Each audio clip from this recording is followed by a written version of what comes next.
UP के मेरठ में हुए सौरभ राजपूत हत्याकांड की पोस्टमार्टम रिपोर्ट सामने आने के बाद हैवानियत की नई परतें खुली हैं। रिपोर्ट में ऐसे खुलासे हुए हैं जो किसी को भी झकझोर कर रख सकते हैं। हत्या बेहद निर्मम तरीके से की गई थी। शरीर के कई हिस्सों को काट दिया गया। सौरभ की गर्दन को धड़ से पूरी तरह अलग कर दिया गया था।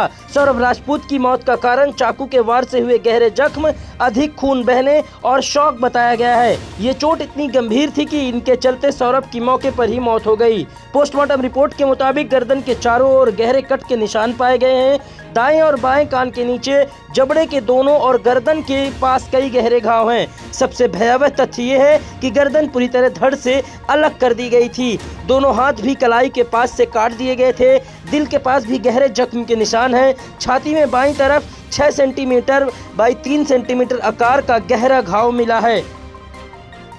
सूत्रों के मुताबिक मुस्कान और साहिल, जो इस हत्या के मुख्य आरोपी हैं, नशे के आदी हैं। रिपोर्ट के मुताबिक हत्यारों ने पहले सौरभ को कई बार चाकू से मारा, फिर उसका सिर काट दिया और दोनों हाथ भी अलग कर दिए। शरीर पर कई जगहों पर धारदार हथियार से वार किए गए थे, जिससे उसकी दर्दनाक मौत हुई। इस निर्मम हत्या के पीछे असली वजह क्या है, इस पर पुलिस फिलहाल जांच कर रही है। पोस्टमार्टम रिपोर्ट के मुताबिक सौरभ के शरीर पर कुल 5 गंभीर निशान पाए गए हैं। इसके अलावा शव पूरी तरह से डिकम्पोज हो चुका था। चेहरा बुरी तरह से सूजा हुआ था। एक आंख खुली थी तो दूसरी बंद थी। सौरभ का पूरा शरीर सीमेंट में लपटा हुआ था, जिससे शव को ठिकाने लगाने की कोशिश की गई थी। रिपोर्ट में यह भी सामने आया है कि उसकी टुट्ठी पर चोट थी। गले पर फंदे के निशान मिले हैं, जो ये संकेत देते हैं कि हत्या बेहद निर्मम तरीके से की गई है। आपको बता दें कि मेरठ में अपने पति सौरभ राजपूत की बेरहमी से हत्या करने के बाद मुस्कान अपने प्रेमी साहिल के साथ हिमाचल टूर पर चली गई थी। पहले मनाली में कुछ दिन रुकने के बाद दोनों कसोल चले गए, जहां एक होटल में 6 दिन तक रहे। टूरिस्ट प्लेस कसोल में घूमने की बजाय दोनों ज्यादातर समय